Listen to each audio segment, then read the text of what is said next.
بسم اللہ الرحمن الرحیم۔ السلام علیکم پیارے دوستو۔ ابن جوزی رحمۃ اللہ علیہ لکھتے ہیں کہ اصفہان کا ایک بہت بڑا رئیس آدمی اپنی بیگم کے ساتھ دسترخوان پر بیٹھا ہوا تھا۔ دسترخوان خدا کی نعمتوں سے بھرا ہوا تھا۔ اتنے میں ایک فقیر نے صدا لگائی کہ خدا کے نام پر کچھ کھانے کے لیے دے دو۔ فقیر اس رئیس کے دروازے پر کھڑا تھا۔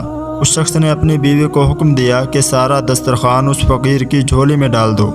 بیوی نے اس کے حکم کی تعمیل کی۔ جس وقت اس نے فقیر کا چہرہ دیکھا تو دھاڑے مار کر رونے لگی۔ اس کے شوہر نے اس سے پوچھا، بیگم آپ کو کیا ہوا؟ بیوی نے بتایا کہ جو شخص فقیر بن کر ہمارے گھر کے دروازے پر دستک دے رہا تھا وہ چند سال پہلے اس شہر کا سب سے بڑا مالدار اور ہماری اس کوٹھی کا مالک اور میرا سابق شوہر تھا۔ چند سال پہلے کی بات ہے کہ ہم دسترخوان پر ایسے ہی بیٹھے کھانا کھا رہے تھے جیسا کہ آج کھا رہے ہیں۔ اتنے میں ایک فقیر نے صدا لگائی کہ میں 2 دن سے بھوکا ہوں، خدا کے نام پر کھانا دے دو۔ یہ شخص دسترخوان سے اٹھا اور اس فقیر کی اس قدر پٹائی کی کہ اسے لہو لہان کر دیا۔ نہ جانے اس فقیر نے کیا بددعا دی کہ اس کے حالات بد سے بدتر ہو گئے، سارا کاروبار ٹھپ ہو گیا اور وہ شخص فقیر و کلاش ہو گیا اور اس نے مجھے بھی طلاق دے دی۔ اس کے چند سال گزرنے کے بعد میں آپ کی زوجیت میں آ گئی۔ شوہر بیوی کی یہ باتیں سن کر کہنے لگا، بیگم کیا میں آپ کو اس سے زیادہ تعجب خیز بات نہ بتاؤں؟ اس کی بیوی نے کہا، ضرور بتائیں۔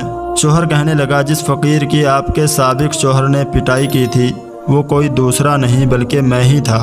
گردش زمانہ کا یہ عجیب نظارہ تھا کہ حق تعالی شانو نے اس بدمست مالدار کی ہر چیز، مال، کوٹھی، حتیٰ کہ بیوی بھی چھین کر اس شخص کو دے دی جو فقیر بن کر اس کے گھر آیا تھا، اور چند سال بعد پھر حق تعالی شانو نے اس شخص کو فقیر بنا کر اسی کے در پر لے آیا۔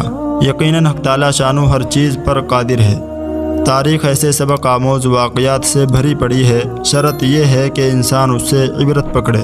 اللہ تبارک و تعالی غرور اور تکبر سے ہم سب کی حفاظت فرمائے اور ہمیں سادہ زندگی گزارنے کی توفیق عطا فرمائے۔